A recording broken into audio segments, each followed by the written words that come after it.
Assalamualaikum warahmatullahi wabarakatuh. Selamat pagi untuk rekan-rekan mahasiswa yang kami hormati. Sebelumnya, kami memulai izin untuk kami kelompok satu dengan judul penerapan manajemen kinerja dalam konteks pemberdayaan sumber daya manusia sebagai aset perusahaan yang terdiri dari pertama Kak Udi Wiono, kedua Kak Zaki Al-Syafi, ketiga Kak Nadi Anton Suhartono, yang keempat ada Kak Gabriela Duyani, yang kelima ada saya sendiri, Aidah Taufiko, dan terakhir ada Kak Kania Soraya. Untuk saat ini, kami akan mempresentasikan yang pertama dengan Kak Gabriela.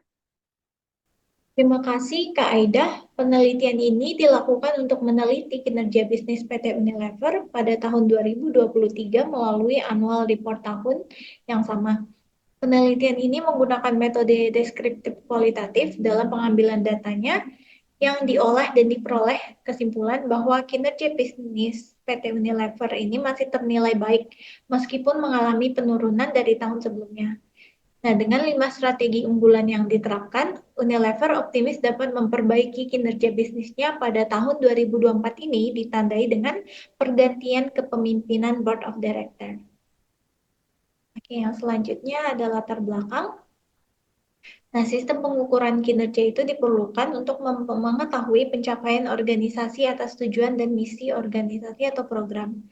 Nah, ini juga meningkatkan pelayanan publik dan meningkatkan akuntabilitas. Nah, selain itu, mereka juga sistem ini dijabarkan dalam indikator-indikator kinerja yang terdapat dalam desain pengukuran kinerja. Nah, kinerja ini akan menggambarkan tingkat pencapaian pelaksanaan suatu kegiatan, program, dan kebijaksanaan dalam mewujudkan sasaran, tujuan, misi, dan visi unit kerja tersebut. Nah, objek penelitian kami adalah perusahaan multinasional Unilever yang diambil dari Annual Report tahun 2023 yang bersumber dari link publikasi Unilever sendiri. Nah, dari data yang kami peroleh itu dari Annual Report Unilever, itu menunjukkan bahwa kinerja Unilever hingga kuartal 3 2023 itu bertumbuh positif. Hal tersebut tercermin dari peningkatan volume penjualan. Nah, oleh karena itu, kami sebagai peneliti akan menjabarkan strategi manajemen kinerja yang diterapkan di Unilever Indonesia pada tahun 2023. Nah, untuk slide selanjutnya, saya persilakan kembali kepada Kak Aidah untuk melanjutkannya. Selanjutnya, yaitu pendahuluan. Pada rumusan masalah, berdasarkan dari data yang diperoleh, rumusan masalah dari penelitian ini adalah bagaimana penerapan strategi manajemen kinerja di Unilever Indonesia dapat bekerja optimal sehingga menghasilkan pertumbuhan yang positif di tahun 2023. Kemudian ada tujuan penelitian, berdasarkan rumusan masalah di atas, maka tujuan penelitian ini adalah untuk mengetahui strategi manajemen kinerja apa saja yang diterapkan di Unilever Indonesia pada tahun 2023. Kemudian, ada manfaat penelitian. Penelitian ini diharapkan mampu memberikan kontribusi yang positif bagi seluruh pihak, terutama pihak-pihak yang terlibat dalam penelitian baik secara objek ataupun subjek sebagai berikut, yaitu yang pertama ada manfaat teoritis. Secara teoritis, penelitian ini diharapkan berguna terhadap sumbangan pemikiran mengenai penerapan strategi manajemen sumber daya manusia dalam meningkatkan kualitas karyawan di industri manufaktur. Selanjutnya ada manfaat praktisnya, yaitu secara praktis, penelitian ini diharapkan bisa berguna untuk memberikan informasi mengenai penerapan strategi manajemen kinerja dalam meningkatkan kinerja Unilever Indonesia tahun 2023. Selanjutnya, ya, di sini ada metode penelitian, kami ada pendekatan penelitian berdasarkan latar belakang masalah yang diuraikan, maka jenis penelitian yang digunakan adalah penelitian deskriptif dengan pendekatan kualitatif. Alasan penelitian menggunakan penelitian deskriptif karena peneliti akan langsung observasi dari wawancara. Hal ini dilakukan untuk mendeskripsikan penerapan strategi yang digunakan oleh Unilever Indonesia untuk meningkatkan kinerja karyawan yang dimilikinya. Metode penelitian deskriptif kualitatif adalah pengumpulan data yang membentuk kata-kata atau gambar-gambar sehingga tidak menekankan pada angka. Data yang terkumpul setelah dianalisis selanjutnya dideskripsikan sehingga mudah dipahami oleh orang lain. Kemudian ada fokus penelitian. Adapun fokus penelitian adalah menerapkan strategi manajemen kinerja yang dilakukan oleh Unilever Indonesia sepanjang tahun 2023 mulai dari faktor pendukung dan faktor penghambat dalam proses penerapannya. Untuk slide selanjutnya, yaitu Kak Zaki Al-Syafi, dikarenakan Kak Zakinya saat ini tidak hadir, yaitu akan dijelaskan oleh Kak Nodi Anton. Baik, terima kasih Kak Aida. Berikutnya adalah pengumpulan data. Nah, secara umum terdapat 4 macam teknik pengumpulan data, yaitu observasi, wawancara, dokumentasi, dan gabungan atau triangulasi. Yang pertama adalah observasi. Nah, observasi di sini merupakan kondisi di mana dilakukannya pengamatan secara langsung oleh peneliti agar lebih mampu memahami konteks data dalam keseluruhan situasi sosial sehingga diperoleh pandangan yang holistik atau menyeluruh. Yang kedua adalah wawancara. Nah, wawancara ini didefinisikan adalah pertemuan dua orang atau bertukar informasi dan ide melalui tanya jawab, sehingga dapat dikontribusikan makna dalam suatu topik tertentu. Yang ketiga adalah dokumentasi. Dokumentasi di sini merupakan pengumpulan dari catatan peristiwa yang sudah berlaku, baik berbentuk tulisan, gambar atau foto, atau karya-karya monumental dari seseorang atau instansi. Yang keempat adalah triangulasi. Nah, triangulasi merupakan teknik pengumpulan data yang bersifat menggabungkan dari berbagai teknik pengumpulan data dan sumber data yang telah ada. Dalam teknik triangulasi, peneliti menggunakan teknik pengumpulan data yang berbeda-beda untuk mendapatkan data dari sumber yang sama. Teknik pengolahan data dan analisis data. Yang pertama adalah pengumpulan data atau data collection. Dalam penelitian kualitatif, pengumpulan data dengan observasi, wawancara mendalam, dan dokumentasi ataupun triangulasi, pengumpulan data dilakukan berhari-hari, mungkin berbulan-bulan, sehingga data yang diperoleh akan banyak. Pada tahap awal peneliti melakukan penjelajahan secara umum terhadap situasi objek yang diteliti. Semua yang dilihat dan didengar direkam semua. Yang kedua adalah reduksi data. Nah, semakin lama penelitian dilakukan di lapangan, maka jumlah data akan semakin banyak, kompleks, dan rumit. Untuk itu, perlu segera dilakukan analisis data melalui reduksi data. Mereduksi data berarti merangkum, memilih, dan memilih hal-hal yang pokok, memfokuskan pada hal-hal yang penting, dicari tema dan polanya. Dengan demikian, data yang telah direduksi akan memberikan gambaran yang lebih jelas dan mempermudah peneliti untuk selanjutnya dan mencarinya bila diperlukan. Nah, yang ketiga adalah penyajian data. Nah, setelah direduksi, maka langkah selanjutnya adalah menampilkan data dalam penelitian kualitatif, data yang disajikan dalam bentuk teks yang bersifat naratif. Yang keempat adalah penarikan kesimpulan dan verifikasi. Nah, kesimpulan dalam penelitian kualitatif adalah temuan baru yang umumnya belum pernah ada.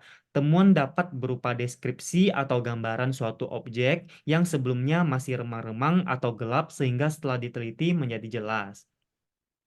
Bab ketiga, PT Unilever Indonesia Tbk merupakan perusahaan yang bergerak dalam bidang produksi, pemasaran, dan distribusi barang-barang konsumsi, termasuk di dalamnya sabun, deterjen, es krim, bumbu-bumbu masak, kecap, produk-produk kosmetik, minuman dengan bahan pokok teh, dan sari buah.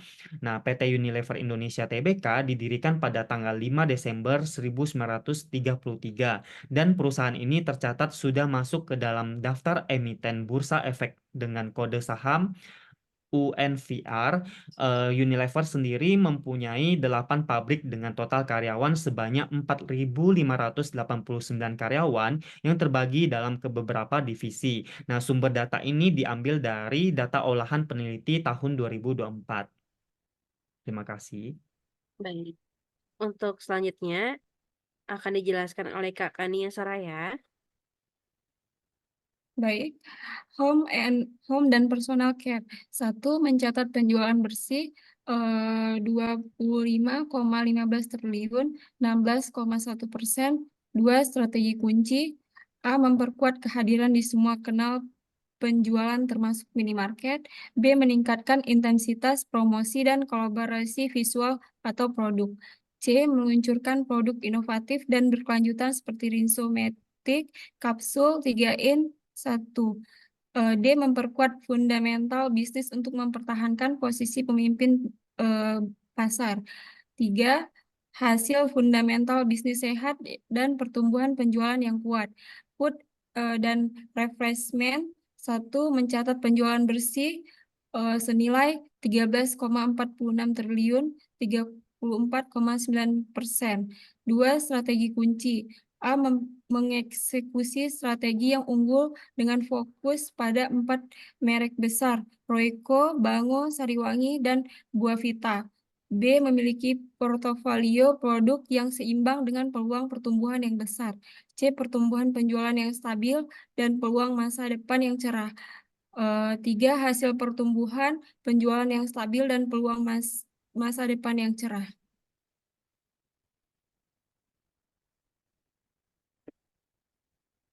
Faktor pendukung. 1. Memperkuat dan unlock potensi penuh dari merek utama. 2. Memperluas dan memperkaya portofolio ke premium dan value segmen. 3. Tetap menjadi yang terdepan dalam pembangunan bisnis berkelanjutan. 4. Penerapan everything di semua lini bisnis. 5. Membangun kekuatan eksekusi untuk memperkuat kepemimpinan di channel utama. Faktor penghambatnya yaitu 1. Faktor eksternal terkait situasi geopolitik yang mempengaruhi supply and demand. 2. Dinamika negara maju yang berdampak ke ekonomi global. 3. Amerika masih mengalami inflasi sehingga suku bunga naik memicu perlambatan ekonomi. 4. Pelemahan ekonomi Republik Indonesia, Tiongkok, atau RRT pasca pandemi mendorong pelemahan ekonomi global kisaran 3%. Organization, Culture, and Human Resource Development. Penelitiannya yaitu tujuan dari studi kasus PT Unilever Indonesia Tbk tentang Organization, Culture, and Human Resource Development adalah untuk menganalisis pemahaman responden terkait tahap manajemen TM, konsep praktis, serta tantangan dalam menjalankan TM, serta untuk memahami bagaimana budaya organisasi dan pengembangan sumber daya manusia berinteraksi dan meningkatkan kinerja perusahaan dan menghadapi tantangan dalam implementasi TM. Respon terdiri dari pemegang kepentingan, profesional, HR, senior eksekusi, linear manager, dan peserta penelitian ini mengadopsi pendekatan kualitatif dengan studi kasus di PT Unilever Indonesia. Sebagai perusahaan multinasional, menganalisis budaya organisasi dan mengembangkan sumber daya manusia PT Unilever Indonesia Tbk. Metodenya analisis data kualitatif melalui wawancara dengan pihak-pihak terkait. Penelitian ini mengacu pendekatan kualitatif dengan melakukan wawancara dengan responden dan yang terdiri dari pemegang kepentingan profesional HR, senior eksekusi, linear manager, dan peserta TM. Hasil wawancara digunakan untuk memahami konsep praktik dan tantangan dalam menjalankan TM. Baik, untuk slide selanjutnya akan dijelaskan oleh Kak Udi Wiana.